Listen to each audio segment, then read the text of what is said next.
ಎಲ್ಲರಿಗೂ ನಮಸ್ಕಾರ. Good morning. Good morning. ಇವತ್ತು ಶನಿವಾರ. ರಿಕ್ವೆಸ್ಟ್ ಬಂತು ಒಂದೇನಾದರೂ ಸ್ಪೆಷಲ್ ಆಗಬೇಕು ಲಂಚ್ಗೆ ಅಂತ. ಬಟ್ ಇವತ್ತು ಸ್ಪೆಷಲ್ ಏನೂ ಇಲ್ಲ ಅಂತ ಹೇಳಿದ್ದೀನಿ. ಏನು ಸ್ಪೆಷಲ್ ಮಾಡೋಕ್ಕೆ ಯಾವಾಗಲೂ ಹೋಟೆಲ್ ಇದು ಅಲ್ವಾ. ಸೊ ಆದ್ರೂ ಬರೀ ಚಿತ್ರಾನ್ನ ಮಾಡ್ಕೊಡ್ತೀನಿ ಅಂತ ಹೇಳಿದ್ದೀನಿ. ಚಿತ್ರಾನ್ನದ ಜೊತೆಗೆ ಸ್ಪೆಷಲ್ ಆಗಿ ಏನಾದರೂ ಒಂದು ಸೈಡ್ಸ್ ಮಾಡೋಣ ಅಂತ ಅಂದ್ಕೊಂಡಿದ್ದೀನಿ. ಸೊ ಇವಾಗ ಆಲ್ರೆಡಿ ಟೈಮು 1:30 ಆಗಿದೆ. ಸೊ ಇವಾಗ ಜಾಸ್ತಿ ಟೈಮ್ ವೇಸ್ಟ್ ಮಾಡಿದೆ. ಫಸ್ಟ್ ಕಿಚನ್ಗೆ ಹೋಗ್ಬಿಟ್ಟು ಕುಕಿಂಗ್ ಮಾಡಿ ಮುಗಿಸ್ಕೊಂಡ್ಬಿಡ್ತೀನಿ. ಆಮೇಲೆ ನಿಮ್ಮ ಜೊತೆ ಮಾತಾಡ್ತೀನಿ. ಅಲ್ವಾ ರೇಂಜ್? ಹಾಂ, ಇವತ್ತು ನಮ್ಮ ಮನೆಯಲ್ಲಿ ಲಂಚ್ಗೆ ಚಿತ್ರಾನ್ನ ಆಗ್ತಿದೆ. ಚಿತ್ರಾನ್ನ ಅಂತ ಹೇಳೋದಕ್ಕಿಂತ ಟ್ಯಾಮರಿನ್ ಮತ್ತು ಲೆಮನ್ ರೈಸ್ ಅಂತ ಹೇಳ್ಬೋದು. ಸ್ವಲ್ಪ ಬೇರೆ ಥರ ಮಾಡ್ತಾ ಇದ್ದೀನಿ. ಸಾಸಿವೆ, ಜೀರಿಗೆ, ಕಡಲೆಬೇಳೆ, ಉದ್ದಿನಬೇಳೆ, ಅದಕ್ಕೆ ಒಂದು ಸ್ವಲ್ಪ ಕ್ಯಾಶ್ಯೂನು ಹಾಕ್ತೀನಿ ನಾನು. ಜೊತೆಗೆ ನಮ್ಮ ಬೇವಿನ ಸೊಪ್ಪು,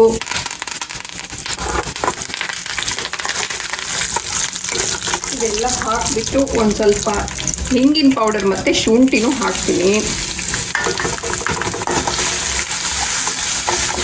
ಚಿತ್ರಾನ್ನಕ್ಕೆ ವೆರಿ ಇಂಪಾರ್ಟೆಂಟ್ ಅಂದರೆ ನಮ್ಮ ಹಳದಿ ಅರಿಶಿನ ಪೌಡ್ರು ಅದು ಹಾಕಲೇಬೇಕು. ಸೊ ಅದನ್ನು ಒಂದು ಸ್ವಲ್ಪ ಹಾಕಿ,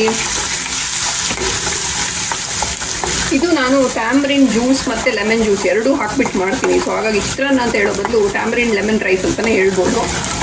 ಅದು ಹಾಕಿಬಿಟ್ಟು ಇನ್ನೊಂದು ಸ್ವಲ್ಪ ಖಾರಕ್ಕೆ ಗ್ರೀನ್ ಚಿಲ್ಲಿ, ಜೊತೆಗೆ ಒಂದು ಸ್ವಲ್ಪ ಆನಿಯನ್ ಕೂಡ. ಆನಿಯನ್ ಆ್ಯಕ್ಚುಲಿ ಹಾಕಬೇಕಾಗಿಲ್ಲ, ಬಟ್ ನಮಗೆ ಆನಿಯನ್ ಸ್ವಲ್ಪ ಇಷ್ಟ. ಸೊ ಹಾಗಾಗಿ ಆನಿಯನ್ ಹಾಕ್ತೀನಿ ನಾನು. ಇದೆಲ್ಲ ಹಾಕಿಬಿಟ್ಟು ಒಂದು ಸ್ವಲ್ಪ ಇದಕ್ಕೆ ಹುಳಿ ನೀರು ಹಾಕ್ತಾಯಿದ್ದೀನಿ. ಹುಳಿ ನೀರು ಹಾಕಿಬಿಟ್ಟು ಅದನ್ನು ಒಂದು ಸ್ವಲ್ಪ ಕುದಿಸ್ತೀನಿ ಹಾಗೆ. ಜೊತೆಗೆ ಇದಕ್ಕೊಂದು ಸ್ವಲ್ಪ ಲಿಂಬೆಹಣ್ಣಿನ ಜ್ಯೂಸ್ ಕೂಡ ಹಾಕ್ತಾಯಿದ್ದೀನಿ, ನಿಂಬೆಹಣ್ಣಿನ ರಸನು. ಸೊ ಹುಳಿ ನೀರು ಮತ್ತು ನಿಂಬೆಹಣ್ಣಿನ ರಸ ಎರಡೂ ಹಾಕ್ತಾಯಿದ್ದೀನಿ. ಆ್ಯಂಡ್ ಜೊತೆಗೆ ರುಚಿಗೆ ತಕ್ಕಷ್ಟು ಉಪ್ಪು ಹಾಕ್ಕೊಳ್ಳೋಣ.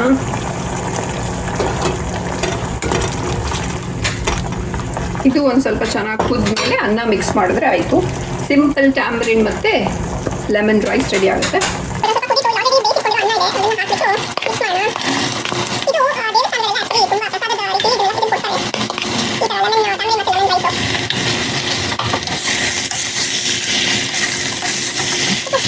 ಬಟ್ ಇದು ಸಿಂಪಲ್ ಆದ್ರೂ ಇದಕ್ಕೆ ಸೈಡ್ಗೆ ನಾನೊಂದು ಸೈಡ್ ಡಿಶ್ ಥರ ಒಂದು ಮಾಡ್ತಾ ಇದ್ದೀನಿ, ಪೊಟ್ಯಾಟೊ ಕ್ಯಾಪ್ಸಿಕಮ್ ಹಾಕ್ಬಿಟ್ಟು. ಸೊ ಅದಕ್ಕೆ ಆಯಿಲ್ ಜೊತೆಗೆ ಒಂದು ಸ್ವಲ್ಪ ಬಟರ್ ಕೂಡ ಹಾಕ್ತಾ ಇದ್ದೀನಿ. ಇದಕ್ಕೆ ಕಟ್ ಮಾಡ್ಕೊಂಡಿರುವಂಥ ಆನಿಯನ್ಸ್ ಹಾಕಿ, ಮೀಡಿಯಮ್ ಆನಿಯನ್ ಹಾಕಿಬಿಟ್ಟು ಸ್ವಲ್ಪ ಹೊತ್ತು ಹಾಗೆ ಇರಲಿ ಅದು. ಆ್ಯಂಡ್ ಆಲ್ಸೋ ಜೊತೆಗೆ ಸಾಲ್ಟ್ ಹಾಕಿಟ್ಬಿಡಿ, ಆವಾಗ ಬೇಗನೆ ಬೆಂದೋಗ್ಬಿಡುತ್ತೆ. ಒಂದು ಸ್ವಲ್ಪ ಸಾಲ್ಟು, ಟೇಸ್ಟಿಗೆ ಬೇಕಾಗಿರುವಷ್ಟು ಸಾಲ್ಟು. ಬೆಂದಮೇಲೆ ಅದಕ್ಕೆ ಇಲ್ಲಿ ಕ್ರಷ್ ಮಾಡಿರುವಂಥ ನಾನು ಜೀರಿಗೆ ಮತ್ತು ಕೊತ್ತಂಬರಿನ ಹಾಕ್ತಾಯಿದ್ದೀನಿ. ಒಳ್ಳೆ ಟೇಸ್ಟ್ ಕೊಡುತ್ತೆ. ಆ್ಯಂಡ್ ಆಲ್ಸೋ ಒಂದು ಸ್ವಲ್ಪ ಟರ್ಮರಿಕ್ ಪೌಡರ್, ಆಮೇಲೆ ಒಂದು ಸ್ವಲ್ಪ ರೆಡ್ ಚಿಲ್ಲಿ ಪೌಡರ್, ಖಾರಕ್ಕೆ ಬೇಕಾಗಿರುವಷ್ಟು, ಆಮೇಲೆ ಒಂದು ಸ್ವಲ್ಪ ಇದು ಗರಂ ಮಸಾಲ, ಇದನ್ನು ಹಾಕ್ತಾಯಿದ್ದೀನಿ. ಹಾಕಿಬಿಟ್ಟು ಚೆನ್ನಾಗಿ ಮಿಕ್ಸ್ ಮಾಡೋಣ. ಆ್ಯಂಡ್ ಇದಕ್ಕೆ ಇವಾಗಲೇ ಕೊತ್ತಂಬರಿ ಸೊಪ್ಪು ಹಾಕೊಂಬಿಡಿ, ಸ್ಮೆಲ್ಲೆಲ್ಲ ಬಿಟ್ಕೊಳುತ್ತೆ ಚೆನ್ನಾಗಿ. ಆ್ಯಂಡ್ ದೆನ್ ಇಲ್ಲಿ ನಾನು ಬಾಯ್ಲ್ ಮಾಡಿಟ್ಕೊಂಡಿರುವಂಥ ಆಲೂಗಡ್ಡೆ ಇದೆ, ಅಲಾಂಗ್ ವಿತ್ ವಾಟರ್, ನೀರು ಕುದಿಸಿರೋದನ್ನು ಜೊತೆಗೆ ಹಾಕ್ತಾ ಇದ್ದೀನಿ.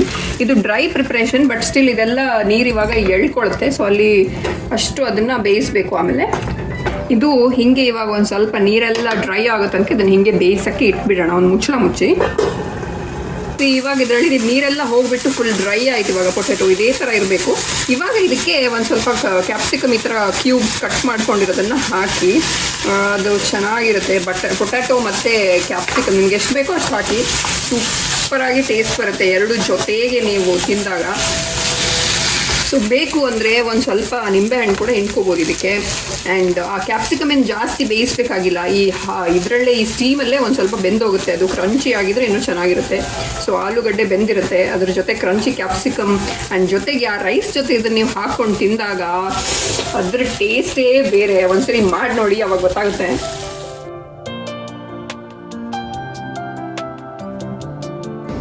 ಈ ಥರ ರೈಸ್ ಐಟಮ್ ಎಲ್ಲ ಸ್ಪೂನಲ್ಲಿ ತಿಂದರೆ ಸ್ವಲ್ಪನೂ ಮಜಾ ಇರಲ್ಲ. ಸೊ ಕೈಯಲ್ಲೇ ತಿನ್ನಬೇಕು. ಸೊ ಒಂದು ಪೊಟ್ಯಾಟೋದನ್ನ ಹಾಕ್ಕೊಂಡು ಹಿಂಗೆ ತಗೊಂಡು ಕೈಯಲ್ಲೇ ತಿಂತಾ ಇದ್ರೆ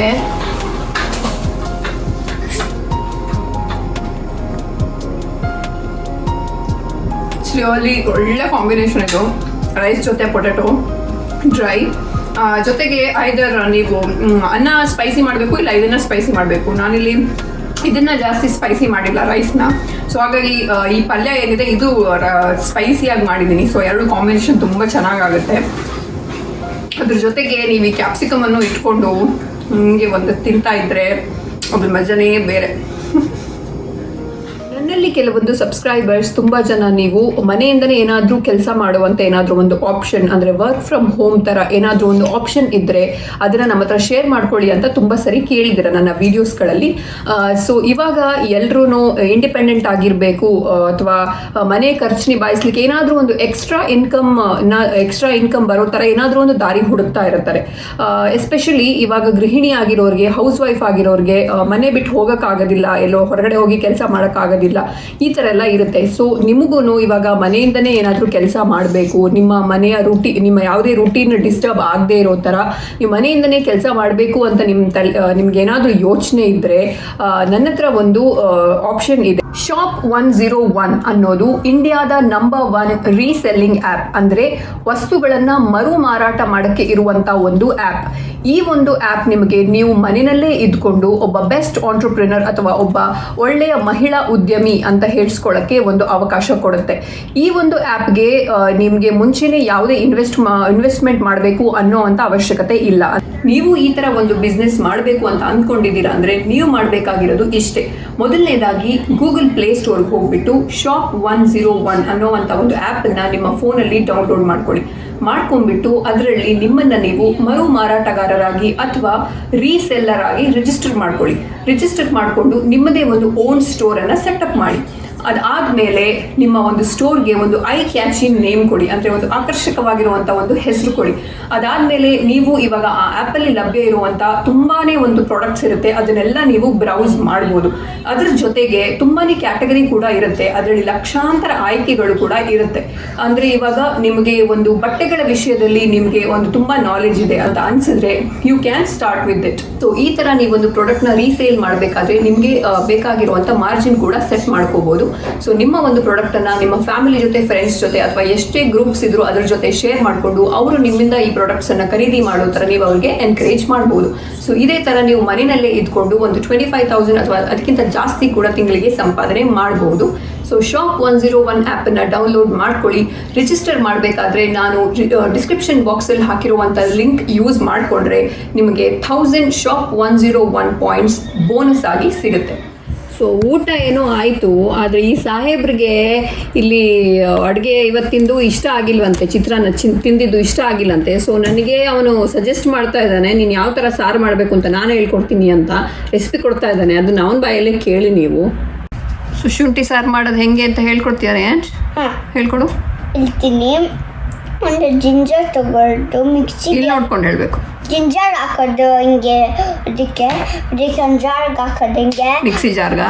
ಓಕೆ. ಆಮೇಲೆ ಒಂದು ಪ್ಲಗ್ ತಗೊಂಡು ಹಿಂಗೆ ಹಾಕೋದು. ಓಕೆ, ಪ್ಲಗ್ ಹಾಕೋದು ಮಿಕ್ಸಿದು. ಆಮೇಲೆ ಅದನ್ನ ಆಮೇಲೆ ಹಿಂಗೆ ಇತ್ತದ್ದು, ಆಮೇಲೆ ಈ ಥರ ಅಂತ ಮಾಡೋದು, ಮಿಕ್ಸಿ ಮಾಡೋದು. ಆಮೇಲೆ ಒಂದು ಲೈಟ್ ಇತ್ತು ಆನ್ ಮಾಡೋದು ಗ್ಯಾಸ್. ಆಮೇಲೆ ಅದನ್ನ ತಗೊಂಡು ಹಿಂಗೆ ಹಾಕೋದು. ಓಕೆ, ಆ ಸಾರು ಶುಂಠಿ ಮಿಕ್ಸಿ ಮಾಡಿದ್ದನ್ನ ಬೌಲ್ಗೆ ಹಾಕೋದು. ಇಲ್ಲ ಅದೇ ಗ್ಯಾಸ್ಗೆ ಹಾಕೋದು, ಗ್ಯಾಸಲ್ಲಿ ಇಡೋದು. ಇದು ಹಿಂಗೆ ಮಾಡೋದು, ಆಮೇಲೆ ಹಿಂಗೆ ಮಿಕ್ಸ್ ಮಾಡೋದು, ಸ್ಟೋರ್ ಮಾಡೋದು. ಆಮೇಲೆ ಒಂದು ಅನ್ನ ಇದ್ದದ್ದು ಸಾರು ಹಂಗೆ ಮಾಡಿದ್ರೆ ಅದನ್ನ ಆಮೇಲೆ ಅನ್ನಕ್ಕೆ ಹಿಂಗೆ ಹಾಕೋದು, ಮಿಕ್ಸ್ ಮಾಡಿ ಅದನ್ನ ಸ್ಪೂನ್ ಮಾಡಿ ಅನ್ನಕ್ಕೆ ಪ್ಲೇಟಿಗೆ ಹಾಕೋದು. ಆಮೇಲೆ ಸ್ಪೂನ್ ತಗೊಂಡು ಅವ್ರಿಗೆ ಸ್ಪೂನ್ ಕೈಯಲ್ಲಿ ತಗೊಂಡು ನಮ್ಮ ಅಂತ ಅಂತೀನಿ ಹೆಂಗೆ. ಸೊ ಬರೀ ಶುಂಠಿನ ಮಿಕ್ಸಿ ಮಾಡಿಬಿಟ್ಟು ಸ್ವಲ್ಪ ಬಿಸಿ ಮಾಡಿಬಿಟ್ಟು ಅನ್ನಕ್ಕೆ ಹಾಕೊಂಡು ತಿನ್ನೋದಲ್ಲ? ಚೆನ್ನಾಗಿರುತ್ತೆ ಅದು. Are you sure? No, I think no or yes. ನಿನಗೆ ಆರ್ ಯು ಶೋರ್ ಅದು ಚೆನ್ನಾಗಿರುತ್ತೆ ಅಂತ ಶುಂಠಿ ಸಾರು? No, I don't know. You don't know? No. ಮತ್ತೆ ಬೇರೆ ಏನಾದರೂ ಇದೆಯಾ ರೆಸಿಪಿ? ನೀನೇನಾದ್ರು ಹೇಳ್ಕೊಡ್ತೀಯಾ? ಬೇರೆ ಏನಾದರೂ ಬೇರೆ ಏನು ಮಾಡ್ಬೋದು? ನಿನ್ನ ಫೇವ್ರೇಟ್ ಹೆಂಗೆ ಮಾಡೋದು ಬೇರೆ ಏನಾದರೂ ಗೊತ್ತಿದೆಯಾ ನಿನಗೆ? ಪೂರಿ ಮಾಡೋದು. ಪೂರಿ ಹೆಂಗೆ ಮಾಡೋದು ಹೇಳ್ತೀನಿ. ಒಂದು ಇದು ಒಂದು ಇತ್ತರೊಂದು ತಗೊಂಡು ಇತ್ತರೊಂದು ಗಾಸ ತಗೊಂಡು ಹಿಂಗೆ ಇಟ್ಟು ಹಿಂಗೆ ಮಾಡೋದು. ರೋಲ್ ಮಾಡೋದು. ಫಸ್ಟ್ ಹಿಟ್ಟು ಕಲಿಸ್ಬೇಕಲ್ಲ? ಕಾಸ್ಕೊಡು ಆಮೇಲೆ ಹಿಂಗೆ ರೋಲ್ ಮಾಡು ಆಮೇಲೆ ಒಂದು ಆನ್ ಮಾಡಿ ಹಿಂಗೆ ದೊಡ್ಡ ಮಾಡಿ ಅದಕ್ಕೆ ಹಿಂಗೆ ತಗೊಳ್ಳೋ ಫೋನ್ ಒಂದು ಹಿಂಗೆ ಜಿಂಕ್ ಅಂತ ಮಾಡು ಇದದ್ದು ಆಮೇಲೆ ಮಟ್ಟ ಪಲ್ಯ ಮಾಡಿ ತಿನ್ನೋದು. ಅಷ್ಟೇನಾ? ಎಷ್ಟು ಈಸಿ ಇದೆ ಅಲ್ಲ. ನಾಳೆ ನೀನೇ ಮಾಡ್ತೀಯಾ? ನಾಳೆ ನೀನೇ ಮಾಡ್ತೀಯಾ ಬ್ರೇಕ್ಫಾಸ್ಟು? ಶ್ಯೂರ್? ಎಸ್. ಓಕೆ. ಈ ಸರಿ ರೇಯಾಂಶ್ ಕೈಯಲ್ಲಿ ಹಾಯ್ ಹೇಳಿಸಿ ಅಂತ ತುಂಬ ಜನ ಕಮೆಂಟ್ ಮಾಡಿದ್ದೀರಾ. ನನಗೆ ಮರ್ತೋಗುತ್ತೆ ಅಂದ್ಬಿಟ್ಟು ನಾನು ಬರ್ಕೋಬೇಕಾಯ್ತು ಅದನ್ನು ಒಂದು ಬುಕ್ಕಲ್ಲಿ. ಸೊ ಮೊದಲನೇದಾಗಿ ಶರಣ್ ಆ್ಯಂಡ್ ಶ್ಯಾಮ್ ಅವರಿಗೆ ಹಾಯ್ ಹೇಳಿಸಿ ಅಂತ ಪ್ರತಿಮಾ ಕೃಷ್ಣ ಅವ್ರು ಮೆಸೇಜ್ ಮಾಡಿದ್ರಿ, ಕಮೆಂಟ್ ಮಾಡಿದ್ರಿ. ಜೊತೆಗೆ ಮಾಜಿನ್ ಅನ್ನೋರಿಗೆ ಹಾಯ್ ಹೇಳಿಸಿ ಅಂತ ವಾಹಿದಾ ರಿಯಾಜ್ ಅವ್ರು ಕಮೆಂಟ್ ಮಾಡಿದ್ರಿ. ಹಾಗೆ ಅನ್ವಿ ಆ್ಯಂಡ್ ಆರ್ವಿಗೆ ಹಾಯ್ ಹೇಳಿಸಿ ಅಂತ ಸ್ಮಿತಾ ಅವ್ರು ಕಮೆಂಟ್ ಮಾಡಿದ್ರಿ. ಹಾಗೆ ಸ್ಪಂದನ ಗೌಡ ಹಾಗೆ ದೈವಿಕಿಗೆ ಹಾಯ್ ಹೇಳಿಸಿ ಅಂತ ವಿಜೇತಾ ಸುನಿಲ್ ಅವರು ಕಮೆಂಟ್ ಮಾಡಿದ್ರಿ. ಆದಿತ್ಯಂಗೆ ಹಾಯ್ ಹೇಳಿಸಿ ಅಂತ ರಮ್ಯಾ ಅವ್ರು ಕಮೆಂಟ್ ಮಾಡಿದ್ರಿ. ಜೊತೆಗೆ ಧನ್ವಿಗೆ ಹಾಯ್ ಹೇಳಿಸಿ ಅಂತ ಅನುಷಾ ಅವ್ರು ಕಮೆಂಟ್ ಮಾಡಿದ್ರಿ. ಆಮೇಲೆ ಶಾಂತಶ್ರೀ ಅವರ ಮಕ್ಕಳಿಗೆ ಹಾಯ್ ಹೇಳಿಸಿ ಅಪ್ಪು ಆ್ಯಂಡ್ ಚಿನ್ನು ಅವ್ರಿಗೆ ಹಾಯ್ ಹೇಳಿಸಿ ಅಂತ ಶಾಂತಶ್ರೀ ಅವ್ರು ಮೆಸೇಜ್ ಮಾಡಿದ್ರಿ. ಹಾಗೆ ಸ್ವೀಟಿಗೆ ಹಾಯ್ ಹೇಳಿಸಿ ಅಂತ ಶ್ವೇತಾ ಶೆಟ್ಟಿ ಅವ್ರು ಕಮೆಂಟ್ ಮಾಡಿದ್ರಿ. ಜೊತೆಗೆ ಸಿಂಚು, ಸಂಗೀತ, ಪೂರ್ಣಿಮಾ BP, ದಿವ್ಯಾ ಭಟ್, ಚಂದನ, ಅನುಷಾ ಪ್ರಭು ಇವ್ರಿಗೆಲ್ಲ ಮೆಸೇಜ್ ಮಾಡಿ ಕಮೆಂಟ್ ಹಾಯ್ ಹೇಳ್ತೀರಿ ರೇಯಾಂಶ್ ಕೈಯಲ್ಲಿ ಅಂತ ನೀವೆಲ್ಲ ಕಮೆಂಟ್ ಹಾಕಿದ್ದೀರಾ. ಸೊ ರೇಯಾಂಶ್ ಎಲ್ಲರಿಗೂ ಹಾಯ್ ಹೇಳ್ತೀಯಾ? ಇಲ್ಲಿ ನೋಡ್ಕೊಂಡು ಹೇಳು. ಥ್ಯಾಂಕ್ ಯು ಎಲ್ಲರಿಗೂ ಕಮೆಂಟ್ ಮಾಡಿದ್ದಕ್ಕೆ. ಖುಷಿ ಆಯ್ತು ಅಲ್ವಾ ನಿಂಗೆ? ಎಷ್ಟು ಜನ ನಿನ್ಗೆ ನೋಡಿ, ಎಷ್ಟು ಜನ ಇಲ್ಲಿ ನಿನ್ನ ಹತ್ರ ಹಾಯ್ ಹೇಳ್ಸಿ ಅವನ ಹತ್ರ ಅಂತ ಹೇಳಿದ್ದಾರೆ. ನಿಂಗೆ ಖುಷಿ ಆಯ್ತಲ್ವಾ? ಖುಷಿ ಆಯ್ತಲ್ವಾ? ಸೊ ಈ ಒಂದು ವಿಡಿಯೋನ ಇಲ್ಲಿಗೆ ಎಂಡ್ ಮಾಡ್ತಾ ಇದ್ದೀವಿ. ನಿಮಗೆ ಇಷ್ಟ ಆಗಿದ್ರೆ ಏನು ಮಾಡಿ ರೇಯಾಂಶ್? ಲೈಕ್ ಮಾಡಿ, ಶೇರ್ ಮಾಡಿ, ಸಬ್ಸ್ಕ್ರೈಬ್ ಮಾಡಿ. ನೋಡ್ಕೊಂಡು ಹೇಳ್ಬೇಕು. ಸಬ್ಸ್ಕ್ರೈಬ್ ಮಾಡಿ. ಹಾಗೆ ಮುಂದಿನ ವಿಡಿಯೋದಲ್ಲಿ ಸಿಗ್ತೀವಿ. ಅಲ್ಲಿ ತನಕ ಎಲ್ಲರೂ ಖುಷಿಯಾಗಿರಿ. ಟಾಟಾ, ಬಾಯ್ ಬಾಯ್. ಬಾಯ್ ಬಾಯ್.